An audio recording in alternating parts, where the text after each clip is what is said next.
Crash Bandicoot 4, It's About Time, has finally made its way into our lives. We also will be discussing spoiler-free stuff for The Last of Us Part 2 and the fact that it is the best-selling PS4 game ever at launch, as well as SpongeBob Rehydrated. All this and more on Wumpa Time. What's up, ladies and gentlemen? Welcome to yet another episode of Wumpa Time. My name is Canadian Guy, and I'm joined by my co-host, Shemp.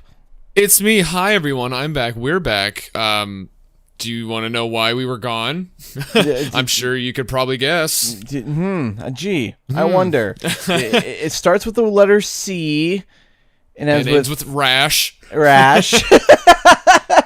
Yeah, we were a little bit busy, which we will actually get into a little bit. Yes. So, for when we get to talking about Crash 4, I got some funny stories to talk about in terms of like what happened and what happened to me and et cetera, et cetera. So, and then we'll talk about the game as well. So there's a whole bunch of stuff that we're going to be talking about. But before we get into all of that, let's get into our quick news. So we're about to enter the PS5 generation and the Xbox Series XYZ, whatever you want to call it. Edition. So, whatever. but you know what? I'm missing something. You know what we need in our life? We need a brand new Wii game. Oh, dude, well, the thing is, man, I don't want to buy Just Dance. Is there another Wii game that's not Just Dance? Apparently. Apparently. Apparently there is a game that's coming out that's not Just Dance in 2020. And Shep was telling me about this. What go into detail. What is this game and what's going on? Okay, so back in 2012, if you owned any console ever, even MS-DOS, you probably heard of a game called Retro City Rampage. Mm-hmm. And it's a game that I had on my Vita. That alone lets you know that it's on everything. Mm-hmm. And it plays like I guess the best thing to compare it to is a top-down pixelated GTA, where it's very tongue-in-cheek. It knows what it's doing. You walk around with all kinds of guns. You shoot cars. It's really fun. And then Shakedown Hawaii is just another version of that. I don't know if it's the direct sequel or not, but it's on everything at the moment. So the developer, which is V Blank Entertainment, they're no stranger to porting their games to everything. Like I just mentioned, Retro City Rampage had an MS-DOS port, just because. Like, I'm looking at the platforms. It's Windows, PS3, Vita, 360, Wii, 3DS, Mac OS, PS4, 3DS? Linux, DOS, 3DS. PSP? Okay, well, that's news to me. Okay, Retro City Rampage is on PSP, iOS, Android, it's on everything. So my question, I do have a question. Is this physical or just digital? For the Wii, it's physical. So, we have to remember, because the Wii's eShop is offline, so even if it was digital, you couldn't buy it. So, what happened is the developer, like, just on a whim, on like a can I do it, started to port it to the Wii to see if it would work with emotional controls and everything, and it does. It works. So, unfortunately, Nintendo of America shut down Wii manufacturing, so all the Just Dance games are handled through Ubisoft directly on the Wii. Mm-hmm. So that was a no-go, and he kept trying more and more different things, but no, it just wasn't working. So, Nintendo Europe are still doing Wii manufacturing. Really? So the Wii version is going to be released in Europe, but there's only going to be 3,000 copies of it. So it's going to be a collector's item. The problem is that Wii's are not region free. They're region locked. So if you buy it, you won't be able to play it. But listen, modding a Wii is as hard as drinking water. So you will be able to play this game. Promise me. But don't worry, America isn't like out of this whole loop, because we are getting the Wii U version physically. Oh yeah. I can just imagine like GameStop, EB Games, Walmart, whatever, cracking open a box, seeing this and saying, where do I put this? Like, for you guys, for a used store, you guys have Wii U games. have a shelf for Wii and Wii U, but I imagine, like, where do we put it next to the Switch games? People are going to be like, hey, is this out of place? Like, no, it's, I mean, I don't know where else to put it. But seriously, where else do you put it? I mean, I'm just gonna put it underneath the desk here so no one can buy it. Speaking of going under. Oh Going no! under. Oh boy! Who would have thought? Man, ladies and gentlemen, boys and girls, to the shock of no one, Mixer has gone under. No, I'm sure its 34 watchers are very sad right now. bro, where am I gonna watch my fix of Ninja, dude? What am I gonna do? So the biggest major streaming platform, or not the biggest, from probably backed by the biggest company, Microsoft had Mixer as their streaming software. And we talked about this earlier, or on a previous episode, about how much they paid Ninja.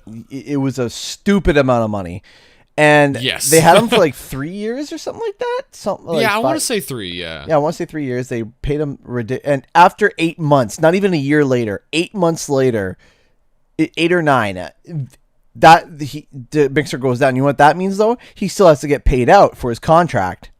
Mm-hmm. So that means he got paid like $10 million for 8 months of work. And now he can go wherever he wants. That hurts. I don't like hearing that. That hurts. Could you imagine working for 8 months and then playing video games and then never having to work a day in your life ever again? Oh my god. And the thing that confuses me is not confuses me, but whenever Mixer bought out Ninja, Twitch removed his verification. He still has the Twitch page, but he's not verified, and I highly doubt they're gonna verify him again. So that's fine. Go to YouTube. Yeah, I'm sure. Yeah, go to YouTube. He's already verified on YouTube. Yeah, there but you go. it gets a little more interesting because Microsoft cut a deal, and this goes into next gen as well. So Mixer is shutting down, and it's weird because it's not technically shutting down. It's being handed over to integrate into Facebook Gaming, which has just been there. Like it's just there. So Mixer is fusing with Facebook Gaming. Facebook Gaming cut a deal with Microsoft. I don't think they bought it out. So what's happening is, if all the creators, if they want to, can go straight to Facebook Gaming and get verified if they're already verified, or go to Twitch, they can do whatever they want. And you know how the Xbox One was tied with Mixer if you wanted to stream? Yeah. Like it was always pushing Mixer. Well, the Series X is going to be pushing Facebook Gaming. So that's Facebook's leg into the next generation. Which, by the way, we flag on Facebook a lot, but they are doing way better in the gaming space than Google, and that is so weird to say. Yes, they are. But they own Oculus, which that's another story right after this. Yeah. Now here's the big thing that I looked over and I saw at Facebook, and I saw it recently, and I was just like, this is interesting. You see, Facebook knew that the social media thing. Mark Zuckerberg, I will admit, though he seems like a sleazeball at times, he's smart. He's very, very smart. He's smart. And the one thing that he knows, and he knows 100%, is change is inevitable, right? You have to be able to flux and change. This is what happened to MySpace. MySpace didn't change, and it died. And then Facebook took over. Now, here's the thing, is that Facebook, kids our age, or people our age, we don't really use Facebook as much anymore. No. But what we do use is we use Facebook Messenger. Right? And we use almost Facebook as like a contact list. Like essentially that's what's going on. Almost like Facebook. a phone book, right? And they know that, so they create Messenger. And what they also are seeing, and this is something that was ridiculous and crazy, is these networks, these little social groups. My wife will pop into a social group and say, hey, I'm looking for such and such. Boom, get an answer for it immediately in our local area. And, and Facebook knows that. Then they have the Facebook Marketplace, which I was shocked. It's taking over. It's doing better now than Craigslist. Oh yeah, dude, it's doing better than eBay. It's insane because it's like a mixture of eBay and Craigslist, because you can look at local and shop online. Facebook. I had no idea how ahead of the game Facebook was, because they were like, oh, I see what you're doing. Let's just do it better. Exactly. That's exactly what they're doing. And I commend them for that, because the thing is that you already have your social media profile. If there's someone that you're going to go buy something from, you look at their social media and they're creepy as heck, you don't go buy from them. You can, Yeah, exactly. You can be like, this, or, a lot of people, they're a lot more smarter today. They can see if there's photos stolen and it's a fake profile. It's like, yeah, I can tell this is fake, right? Because this was created 2 weeks ago and they're selling stuff, right? It's something's off. But now, Facebook is really, like I said, we and apparently they're coming out with a cryptocurrency too. It's Facebook coin? Is that? No, it's like, I can't remember what it is. It's not Lumios. It's I can't remember what it's Oh, Lumen. I have heard of that. Yeah. I have heard of that. Yeah. See, they're doing what Google should have been doing in terms of gaming. Hey, we have all this money. Let's just start buying stuff. Exactly. So then they bought this, and then they bought Oculus. And like anywhere you go, if you go to a Best Buy with the Oculus display, it's always going to say Oculus from Facebook. Like Facebook's name is right there. Yeah. And that's the smartest thing you could have done. Take an already established huge game player in a market that's so specific as VR. Yeah. Everyone knows Oculus, because Oculus is the VR headset. You have your HTC Vives, you have your Steam Index, whatever. The but HTCs Oculus are pretty is good. main. The Vives are pretty good. There are, but they're just so expensive, dude. They're Yeah. like $1,500. Yeah. So Facebook takes the best selling, the Oculus, the best known, and it's like, hey, just put our name on there. All right, cool.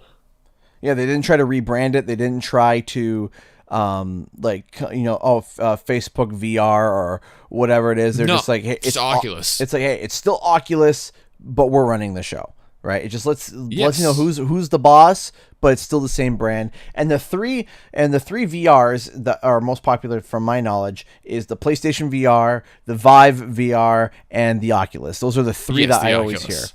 Right. The PlayStation VR is the leading in the VR because it's the budget. cheapest, and it's budget, and it's the easiest to use. You don't need a powerhouse PC. You just need a PS4. Even the base PS4 can do the VR, which No, it can't.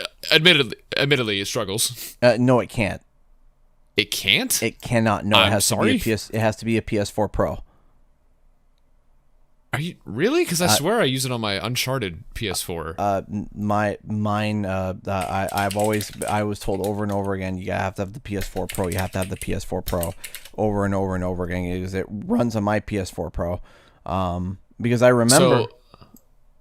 Sorry, I was looking it up. Yes, the base model can run VR. The only difference is that on the Pro, it has just a bit smoother frame rate. That's about it. Oh, okay. Well, I remember a PlayStation rep telling me we had to get a PS4 Pro, but either or, the fact of the matter is that it's the most affordable entry level to get into, and the experience is pretty good.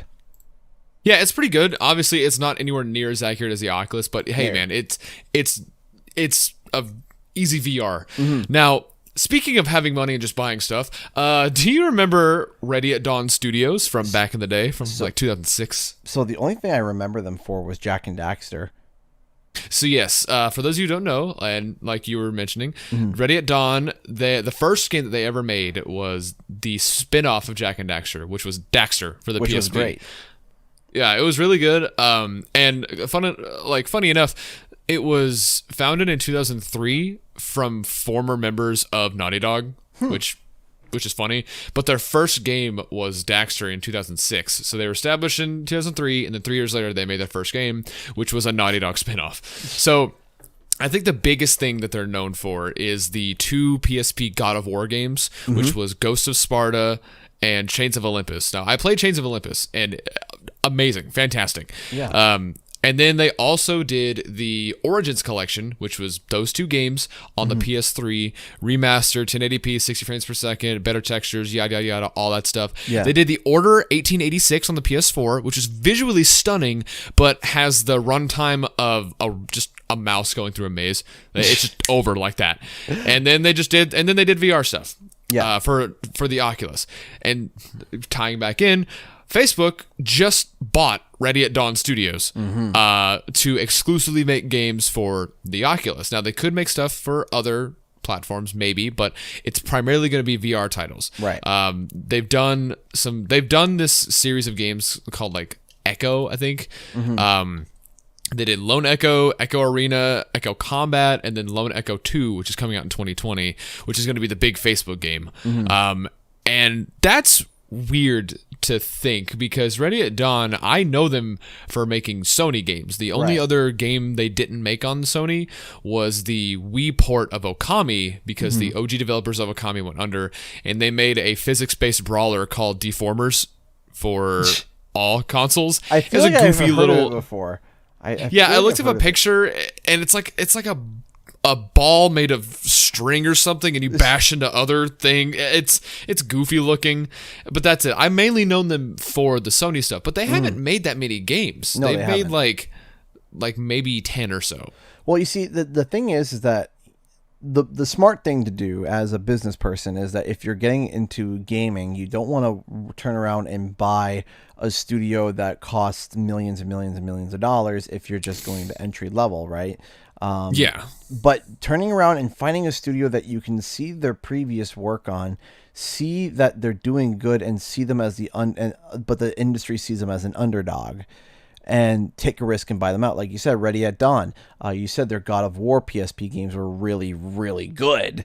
And yes, Facebook probably saw that. They probably had a bunch of gaming business analysts sit down and say, what companies that are being seen as like the underdog, what companies could we basically scavenge and be able to build, give them the funding, give them the proper startup to be able to become a AAA studio? What's the seedlings that no one is seeing?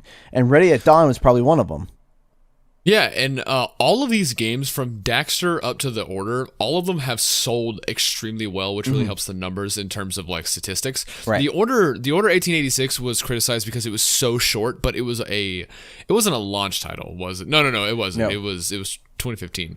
So that game being released so short and so cheap also helped a lot of numbers, because it is, like I said, graphically stunning. It's one of the best graphical showcases on the PS4, and to have that come out of an underdog studio like Ready at Dawn is very, very impressive. And I think Facebook did a very good choice, because their last 4 games were Oculus games, and they scored really, really well on Metacritic. So it all just adds up. I'm not shocked by this. Yeah, they also recently bought Sanzaru. Now, Sanzaru has always been seen... Oh, yeah.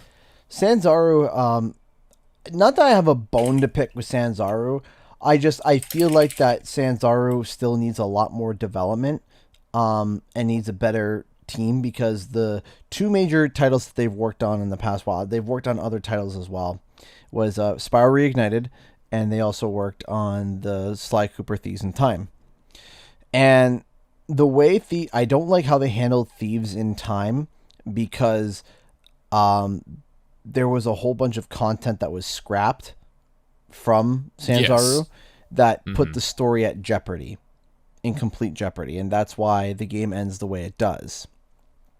And because they just decided either it was funding from Sony or it was them moving on to another project. Yeah, either or. They didn't pace it right. They said they have the episode, the new episode that was supposed to be the episode of Sly Tutankhamun. They have it written on paper, but they never did it. And I think what they were trying to do is that they were trying to turn into DLC, but Sony turned around and saw how poorly Sly 4 performed, and they were just like, you know what? No, we're not going to go along with this. We're just going to leave it. And I'm still frustrated at the fact of, like, why did you pace a game with the ending as a piece of DLC, you know? Yeah. You pull a Mass Effect 3. Now, yeah. The main things that I know Sanzaru games for is, one, they did develop Spyro 3 for the Reignited trilogy, because Toys for Bob was doing 1 and 2. Yeah. They ported the God of War collection to PS Vita, and it was all right. And they did the Sly collection to the PS3 and the PS Vita, which were also pretty good. They did the PS2 port of Secret Agent Clank, which I didn't know, and that's the version everyone hates for some reason. I never played it, but I know people hate it. But when I hear Sanzaru, the first thing I think of is they developed the, quote, good versions of Sonic Boom for the 3DS. Okay. They did the first one, which was Shadow Crystal, which was it was bad. And then Fire and Ice, which after the Sonic Boom train wreck hit, everyone was like, okay, we have the show at least.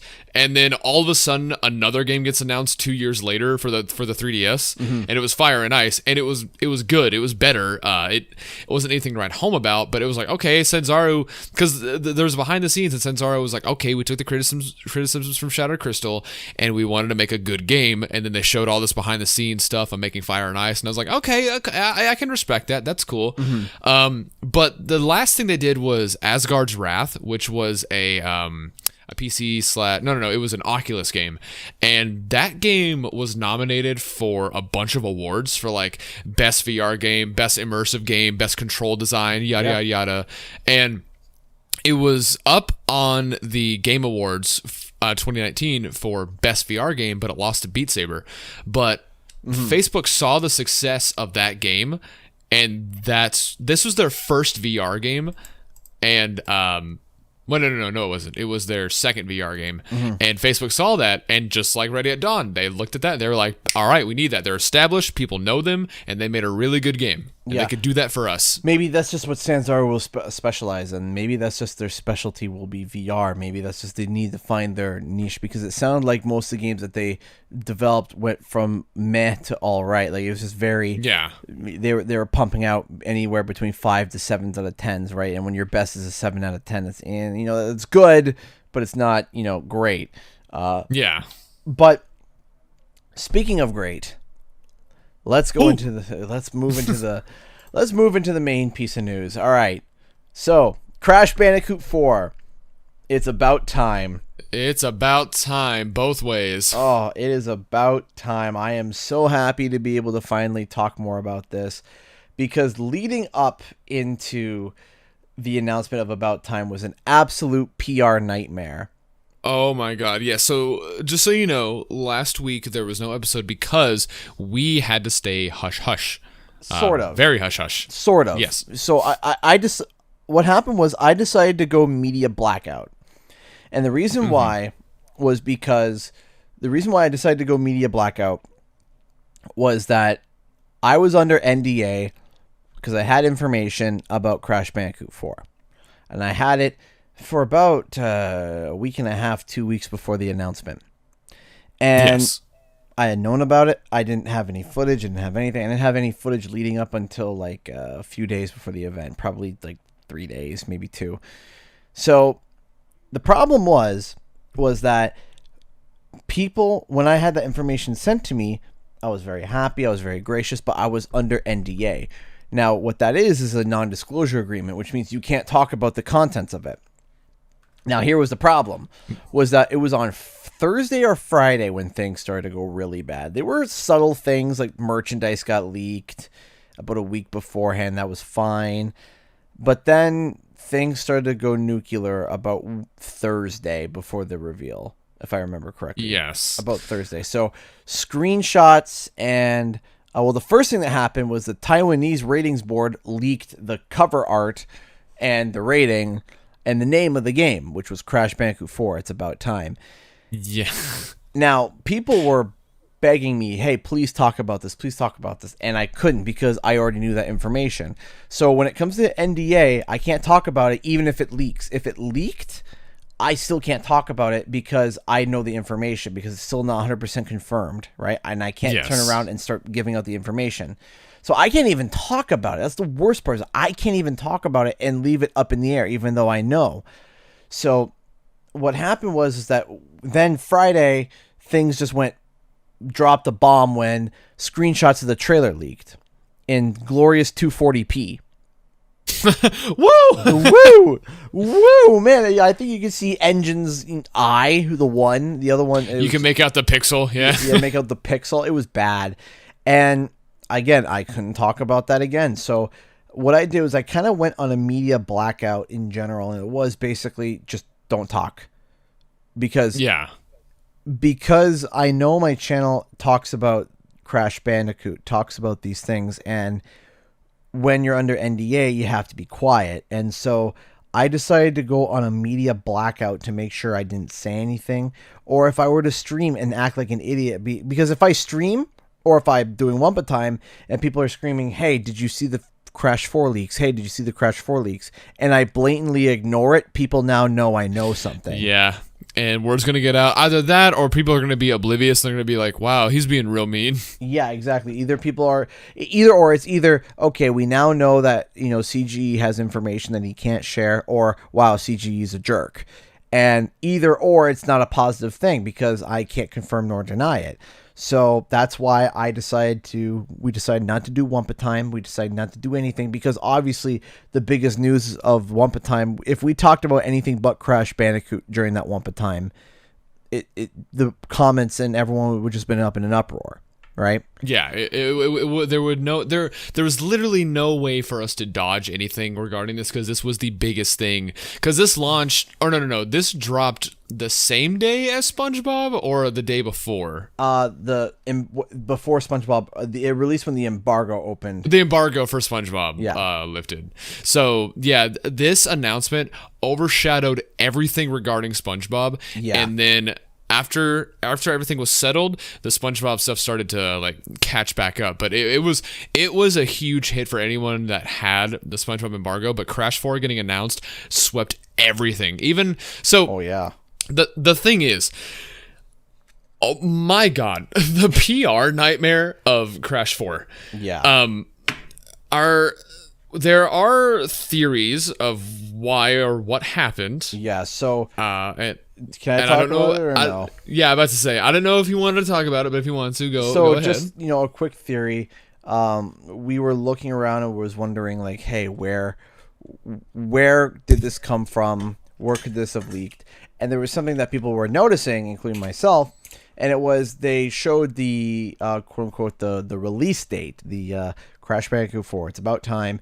And at the bottom, if you notice on things, like if you were to go over and look at the PlayStation trailer, or if you were to go look over at the Xbox trailer, at the end they have the logos of the credits and stuff. So you're gonna have you're gonna get the Activision logo. You're gonna get the you're gonna get a whole bunch of logos, the developer logo, and when you have it coming from Crash Bandicoot itself, it'll say all the consoles that it plays on. However, if the trailer is being featured on another social media network, like let's say PlayStation or Xbox, it will only have their system.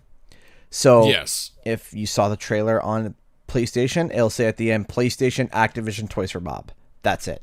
Yes. Even though the game is coming out for Xbox. Well, we saw at the bottom of the credits, all it said was Xbox, Toys for Bob, Activision. So we were able to kind of figure out, okay, this is from the Xbox side of things. So someone over on the Xbox side is a bit of a leaky ship. But besides the leaky part, when the trailer dropped and it's still going, the trailer has amassed millions upon millions. Oh yeah, I was gonna mention. So on PlayStation's YouTube page, the trailer has 3 million views. On the Crash Bandicoot YouTube page, it has 12 million. It's 12,600,000 views on the as one of trailer. Right now.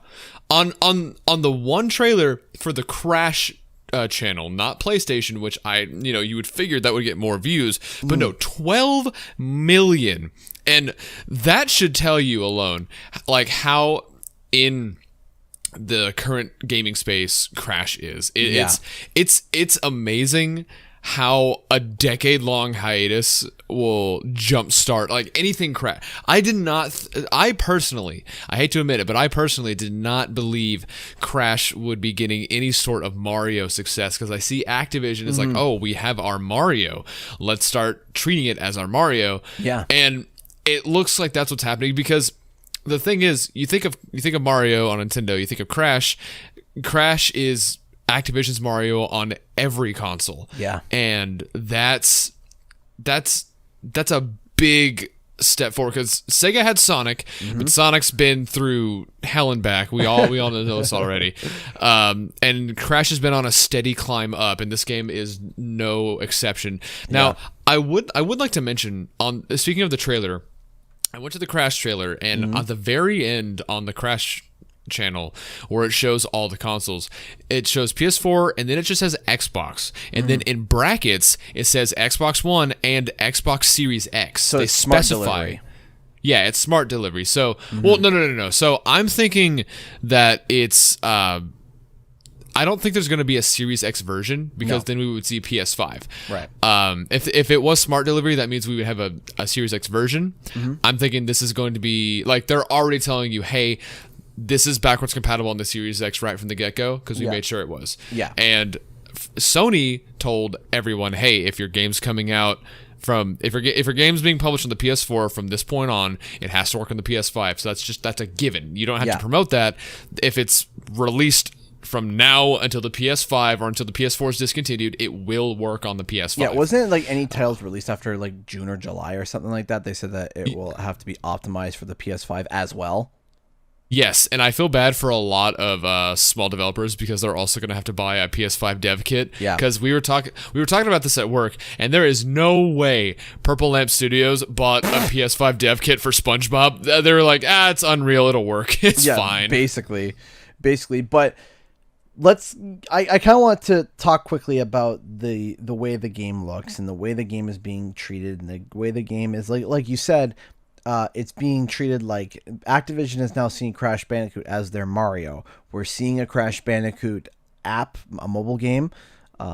We're seeing this game come back, and it's getting a huge advertising push, like huge. Yeah.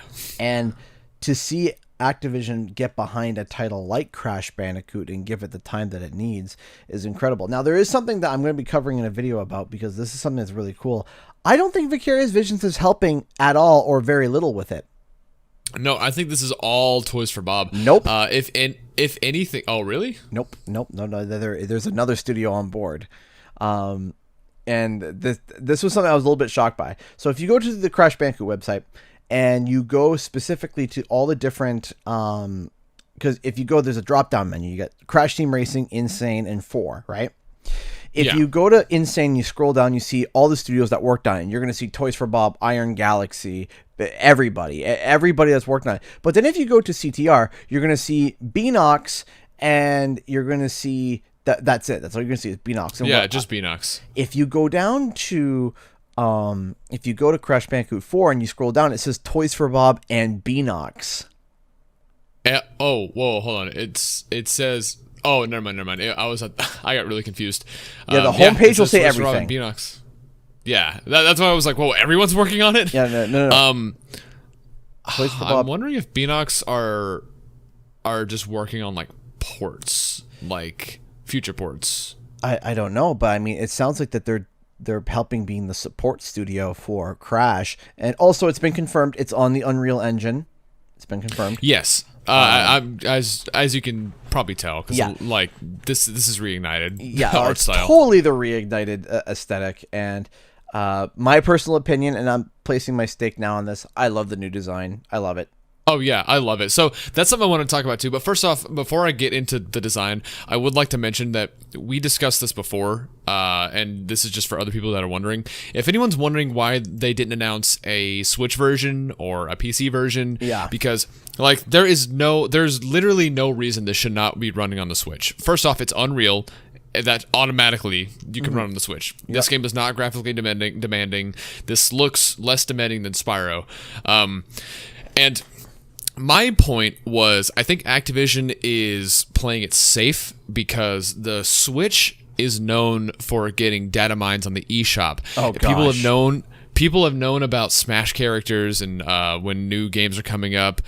Even back in the Wii U days, before Twilight Princess HD was announced, people were data mining the eShop and they saw that it was uploaded and it got announced and everything before it was officially launched. And data miners will download the files from the eShop and then run them on their hacked Switches to play the game early. Yeah, and free. People have also free, yes, and people have also done that with PC games too. With PC, I think they're just waiting to optimize it more. But with the Switch, I think they're waiting. I think they're going to release it for the Xbox and the PS4, and then let it have its time, and then they'll announce a Switch version later. Because if you remember, the Insane Trilogy was just shadow dropped. It was on like a mini Nintendo Direct, and it was one of the slides that was like, "Hey, Crash is on the Switch. All right, bye." And everyone was like, Spyro too. Yeah, Spyro and Crash are both shadow dropped, and I think this is going to get shadow dropped too. Obviously, it's going to sell better on PlayStation than it will on Xbox and Switch. But I'm surprised.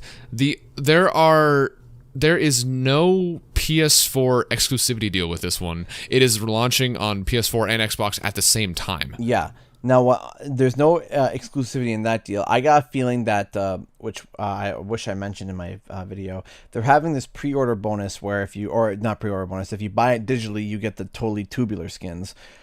Yes, they are pushing digital. Sony might push and be able to get it. If you buy it on PlayStation, you get the retro skins. They might push for those retro skins again, because that's what they got for CTR. CTR was retro skins, right? Yeah. So I got a feeling that we might get that as well for Crash 4.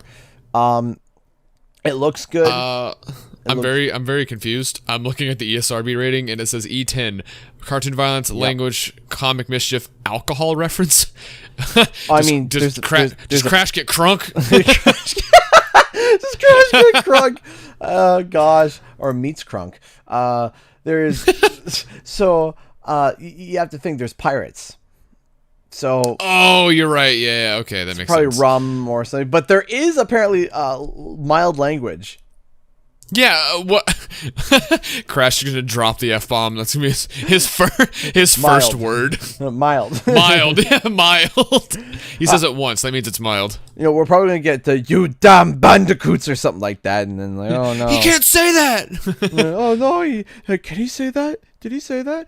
No, but it's funny because people turn around, they're like, oh, I remember someone was turning around saying, oh, it's going to be so much censorship. You know how much censorship there's going to be? I'm like, this is literally the highest rating, like in terms of like the most, like in terms of violent, in the terms of like ESRB, this is the worst rated Crash game because it now has alcoholic references and literally language.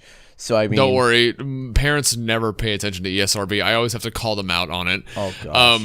But I want to go back to what I was saying earlier. The design for Crash in motion, it screams the design of the canceled Crash game, Crash Landed. That does game, a little bit, yeah.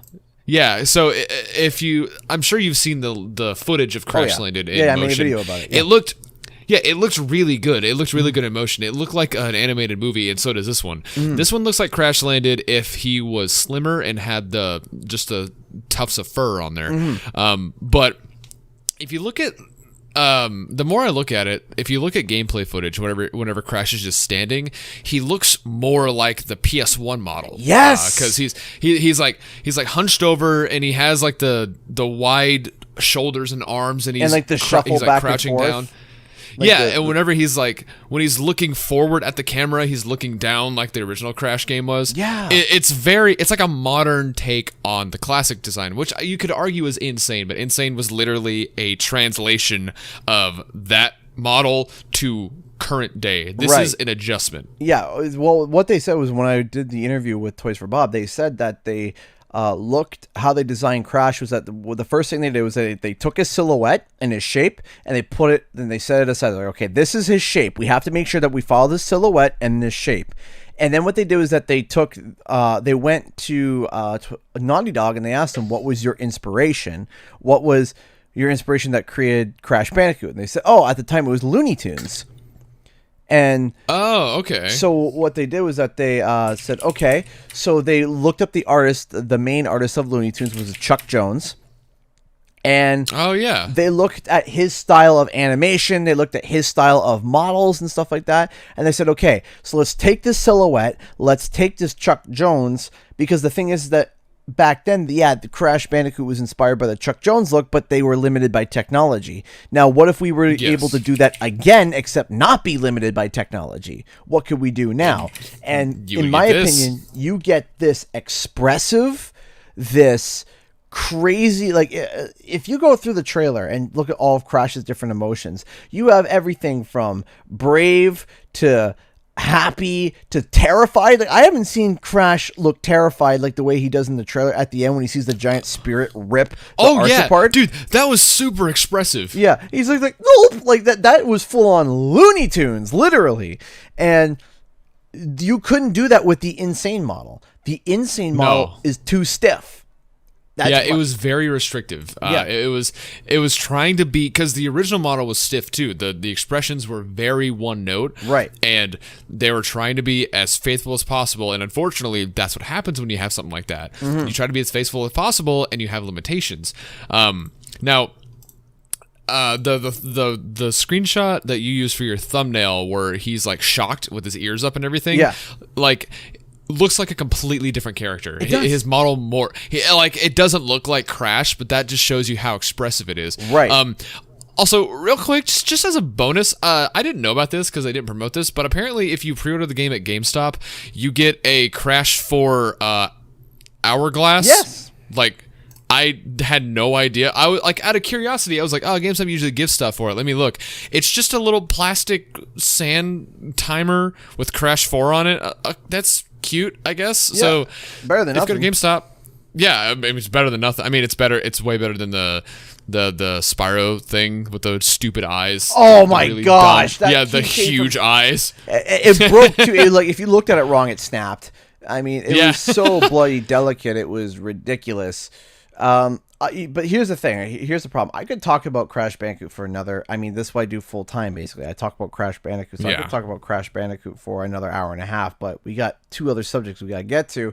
Speaking of delicate, let's go segue into a delicate topic. So let's tackle it. The Last of Us Part 2. So first off, let's be clear here. We're not going to spoil anything. No spoilers, even though I'm pretty sure you've all seen them by now. But if you haven't, don't worry. Yeah. I will say I recently uploaded a video talking about said spoilers. Yep. So if you don't care or you've seen it already, that video will be live on my channel. Yep, go check it out. It's a very good video, very funny, and very good. Thank you. So you got the review code. I did. I had to purchase this steaming pile of video game, and the thing is, at work we got the game a day early, so I bought it a day early. Mm-hmm. We got off work, I went home and I played it, and I made it 2 hours in, and then I took it out, deleted it off my hard drive, took it to work the next day, and traded it back in. And my coworker's first response was, "Already?" And I was like, no.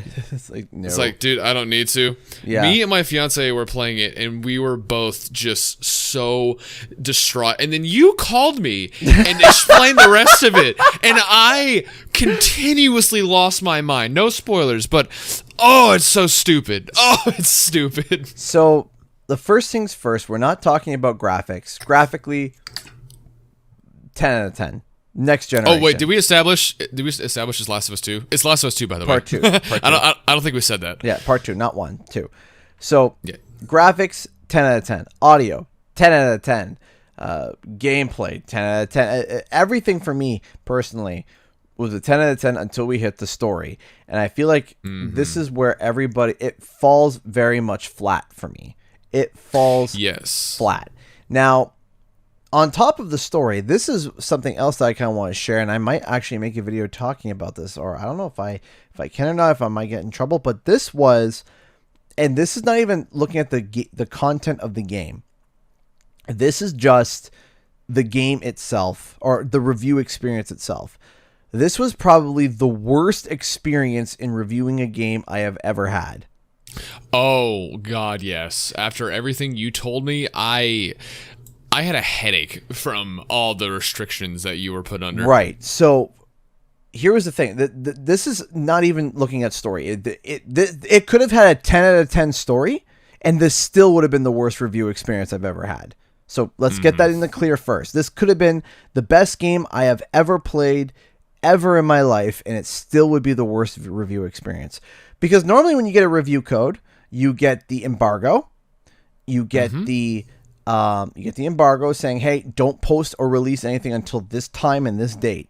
No problem. Here's the code. When you do your review, try not to have spoilers. Or they might specify, hey, there's 2 chapters here we don't really want you to talk about because it's major story spoilers. Try not to show anything from that. And that's it. Yeah. And cool, awesome. That's perfectly fine. So you might get half a page, maybe a quarter of a page of instructions. I literally was given a 2-page laundry list of what I wasn't allowed to talk about when it came to The Last of Us Part 2 in my review. Mm-hmm. I couldn't talk about the plot. I couldn't talk about characters. I couldn't even, like, if you were to ask in the comment section, hey, what is the plot? What is Ellie trying to achieve? What is happening? I couldn't tell you.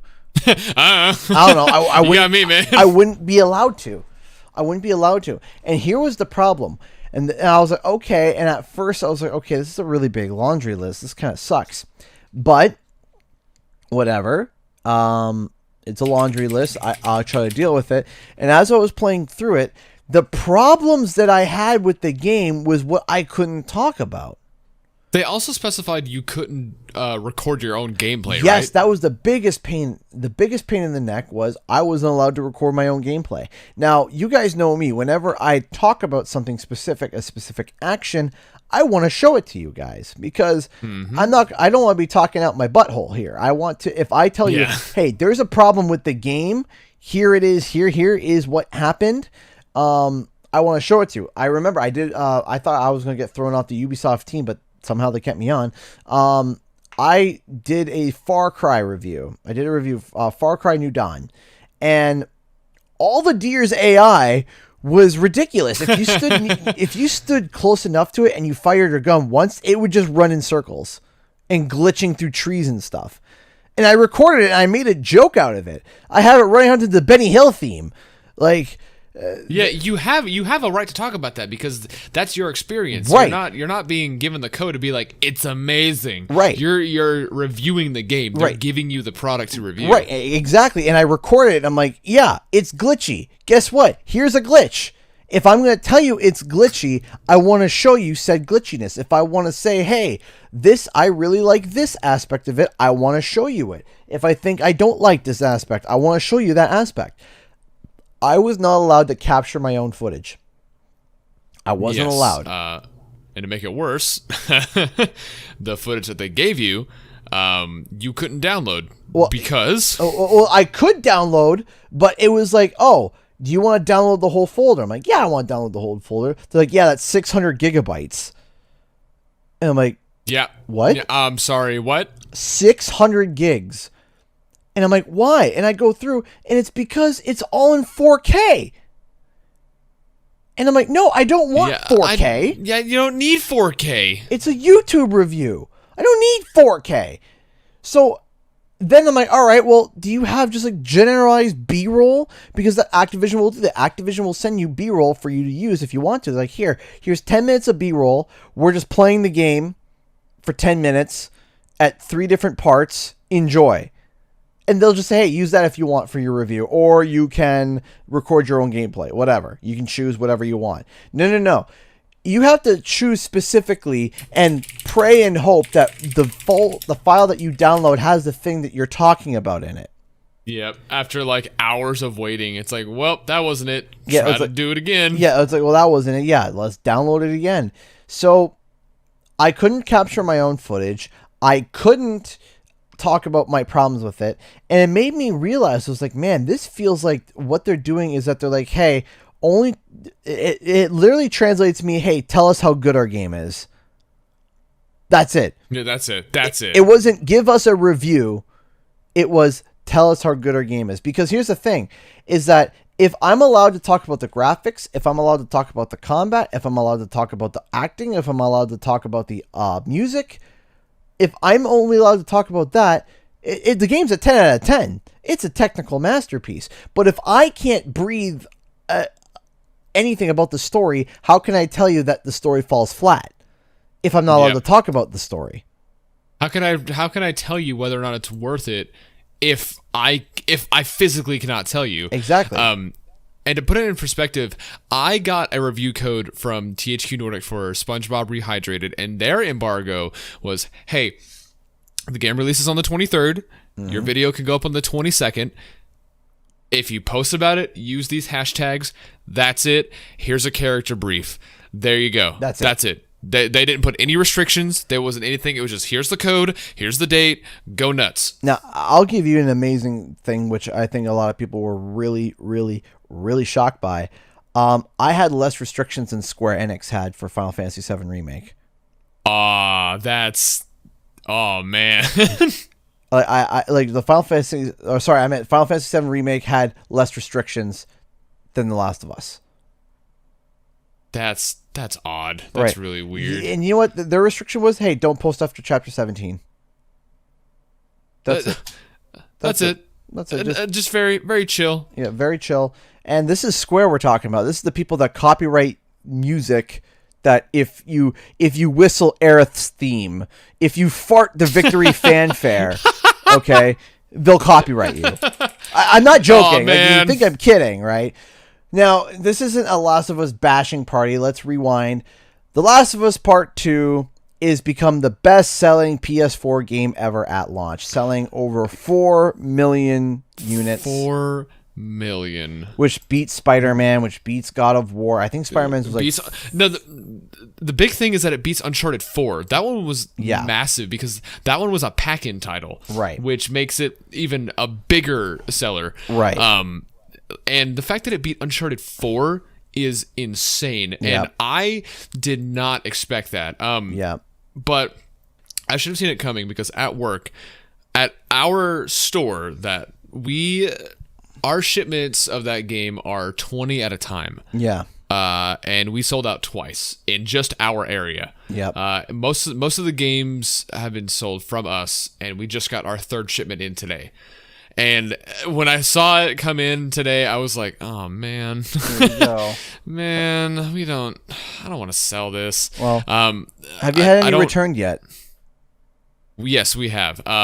So the thing is, we tell people it's a new game. We do not do returns. You can trade it in if you don't like it, but you won't get what you get back. All stores do this. Every store does not do returns on open new games.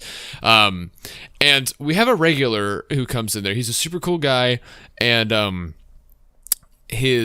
think his stepdad came in and bought it for him because he wanted it, and I was like, oh, well, God rest his soul. And he bought it, and then the next day, the stepdad comes back up, and he's trading it in, and he goes, oh, so he hated it. And I was like, oh, yeah, that's what I figured. So he popped it in, hated it, and now he wants to trade it in. That sounds familiar. Oh, that's me. Yeah. Man.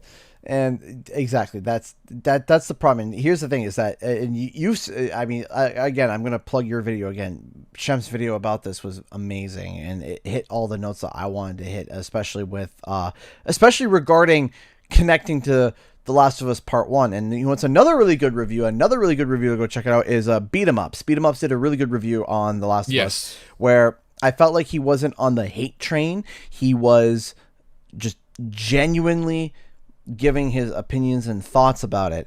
And the problem was that there was I can't tell you the problems because then it's a spoiler, but the first game established such an amazing set of characters and storyline that was absolutely incredible, and we haven't seen a piece of media like it in such a long time. I mean, this is why it's getting its own HBO series, apparently. There's a reason why. It's really well written and really well put together and loved. And The Last of Us 1, Part 1, is, I would argue, the best PS3 game to have come out.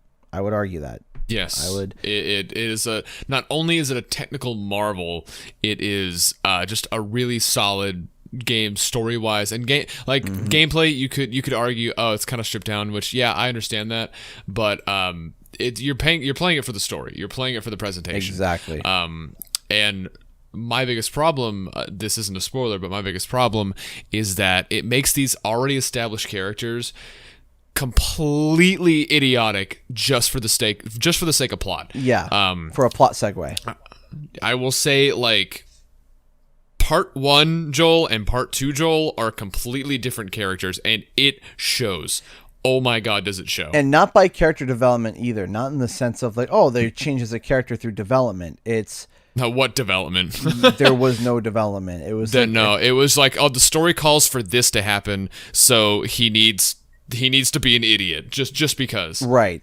And the thing is that there could have been so many other ways that this could have been done. There are so many ways that give me a pen and paper and I'll rewrite it for you in a day, right? And I would be able to and not change too much, right? But the problem was is that the way it was executed, it was so off the mark. And it sucks. And if it was just rebuilt a certain way, repackaged a specific way, The Last of Us Part 2 would have been a really, really good entry into the series, and it just wasn't. It just wasn't. No, the whole game is like shoving this ideal down your throat, like revenge is bad, never get revenge, but sometimes do it, but don't do it because revenge is bad. Yeah. It's very annoying. And I've seen people say, some people who have come into the store, they'll ask us, "You played Last of Us Part 2?" And I'll be like, "Yep." And they'll be like, "Oh yeah, I love it. It's an amazing game." And honestly, good for you. Good. If you find, like I said in my video, if you find something enjoyable out of it, awesome. You found something that I couldn't find enjoyment out of, and anyone can enjoy anything if they find it fun. Exactly. Even if the director doesn't use the word fun. Yeah, we don't use fun to describe our game. I remember that line from good old Neil. But Thank you, Neil Druckmann. going from the fun to a fun edition at Segway. So we also had the SpongeBob Rehydrated game come out, which you briefly mentioned. Yeah. We both got review codes. You later than me. After the game came out, you got your code. Yeah. And I was given the code for the PS4, and then I purchased the physical PC version just because I like to collect physical PC games, and it came with a disc. And guess what was on the disc? That's right, a Steam installer. Yeah. So I got a cool physical copy, so it's whatever. But I also did a review on that. So if you're done watching my Last of Us video, my SpongeBob Rehydrated video. Mm-hmm. YouTube will probably recommend it because we've already mentioned it, but Yeah. I'd recommend you go check that one out.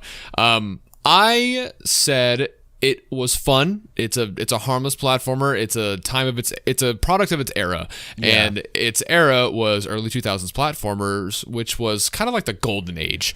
A lot of the platformers around this time were very, very good, and this game is a licensed game, but licensed games can be good. I mean, Spider-Man 2 was amazing. Right. Like, everyone loves Spider-Man 2. This game is a one-for-one remake. So if you played the original Battle for Bikini Bottom, you've played the remake, but the remake has a better camera control. It has obviously better graphics because it's running on Unreal. Mm-hmm.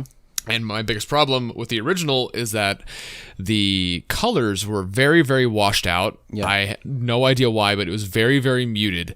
And Rehydrated dumps every color palette imaginable onto the graphics, and it shows because my eyes were like, oh, God.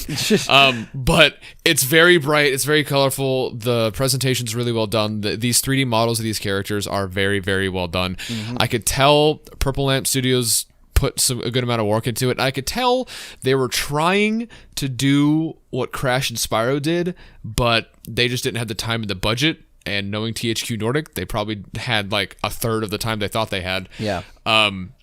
But it's fun. It's a $30 game. It's a $30 remake, $30 Switch game, which you never ever see. Yeah. So I would recommend it solely because of that. But I had a lot of fun with it. So for me, I'm going to be taking the more negative aspect to this. So don't you dare! I know, don't I dare, right? I know. So I got it, and I'm playing it, and I'll tell you my experience is that I started to experience glitches right away.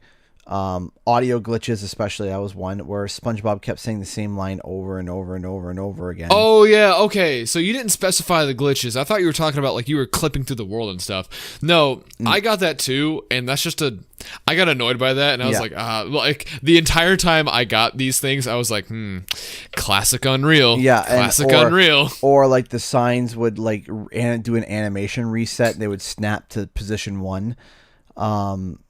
The glitch that I got a lot was if you were near a sign with a character that was near it too, if you were near a box, the teleportation box, and you were also near a character to talk to, the teleportation box would overwrite the character interact button, so you couldn't hit R1 to talk to them, so you had to like finagle your way to an angle to where you could talk to them. Yeah, I just, like you said, it's a product of its age. I was playing it, and it's very pretty. I will start off with that.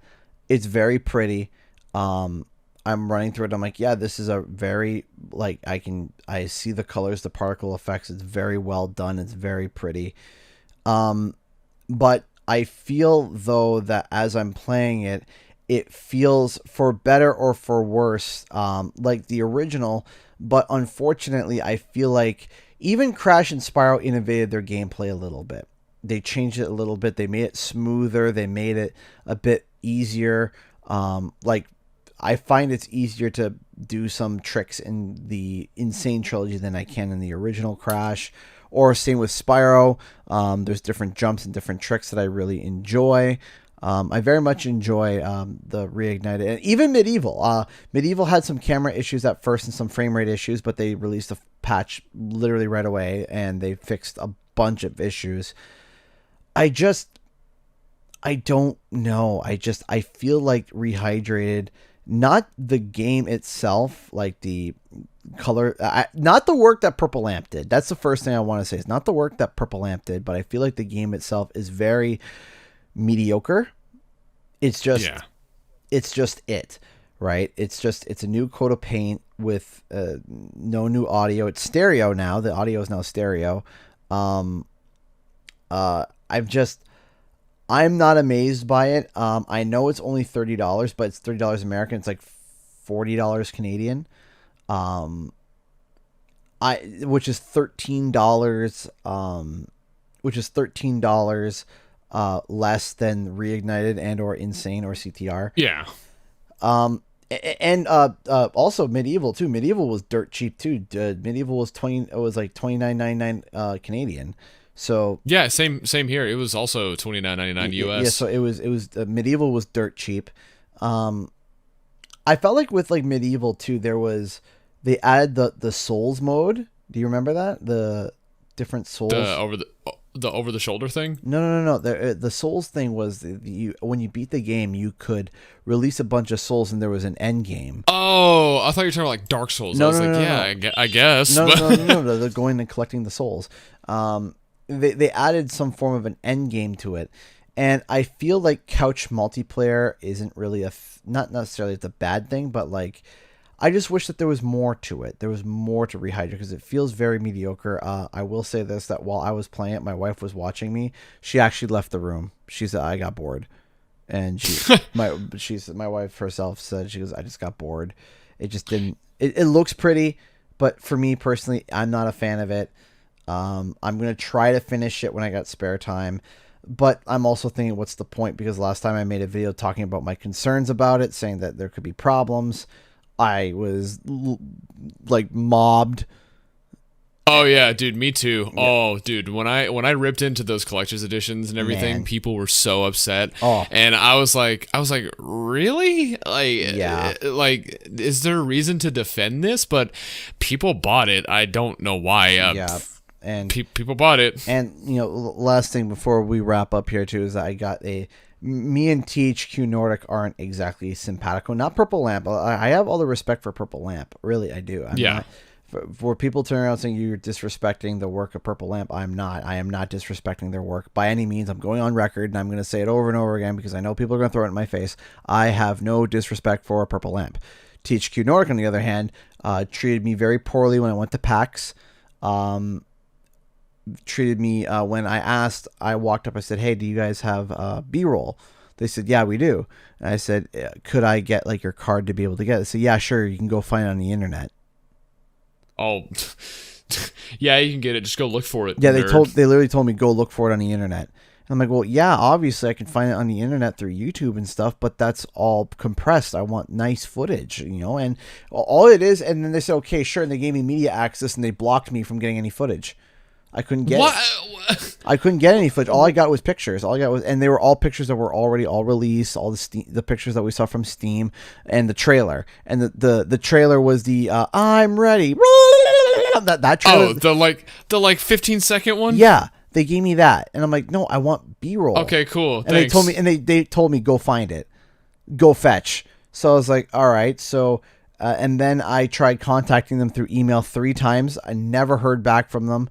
So, I heard if I can hear back from Square, which I'm sorry, Square is at minimum 30 times bigger in terms of their projects and scale. Oh, yeah. If I can hear back from Square Enix, why couldn't I hear back from THQ Nordic? Oh yeah, and I also have my gripes with THQ. You know, I'm not gonna publicly talk about it because I don't think it's something I should mention. But the way that they handle review codes for certain situations is very, very shady and bad. And I was not a fan on how I got this review code. Like, admittedly, it's the first review code I've gotten for the channel, and I'm extremely grateful for that. But it wasn't from THQ directly. That's the only thing. And the way that it was received is very bad. But I'm not allowed to say how. But yeah, THQ, like, I don't know. I feel like they weren't like this before they went bankrupt the first time. I feel like the merge with Nordic Games kind of started doing that.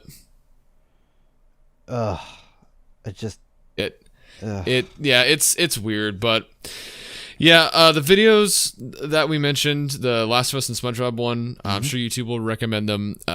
Do consider watching them, and if you do watch them, comment that Wumpa Time sent you on the video, because that'd be fun. That'd be really cool. So anyways, guys, that's all the time we have for today. Thank you all so much for listening. We are literally everywhere. We're on Spotify. We're on the SoundCloud. If it has a podcast section, we're basically there. So leave us a rating if you really enjoy the content. We really appreciate that. And we've read the reviews on iTunes. You guys are really sweet. Thank you very much. Thank you so much. Now, something else is in the description. We usually post all the links of everything there. But now, if you go there, there's just one link to compress it all so you can share it with other people. It's linktr.ee/wumpatime, like Linktree, but the EE is the .com part. And it tells you, it's weird, but it tells you everything. It shows you the YouTube playlist. You can look at it. You can look at our Twitter accounts. You can look at the Google Podcast link, Apple Podcast link. It's all right there in one link. So if you want to share the podcast, share that link. It'll give everyone everything they need. And we really do appreciate you guys sticking with us. We are coming really close on like half of 100, and that's weird to think about. That is weird. We're coming up to 30 episodes. We've been the 30 episodes, 30 weeks of Wumpa Time. I've been enjoying it. I hope you guys have been enjoying it too. I've been seeing the viewer numbers going up and up and up every single week. And this will be the first Wumpa Time for the new crowd that came in for the Crash Bandicoot 4 hype. Welcome, guys. Welcome to the podcast. And thank you for making it this far at the very end of the episode. You guys are really cool. I love you. Thank you. Thank you so much. So we're still waiting for the carrier pigeons. They probably been stuck at the border. I'm just assuming that because you guys would send carrier pigeons, right? I know you guys would totally. I know you would. Maybe the pigeons are self quarantining. I don't know. Maybe they got little masks on and stuff. Social distancing. Thank you all so much for tuning in, and we'll see you guys in the next week, an episode of Wumpa Time. Take care now. Bye-bye. Bye.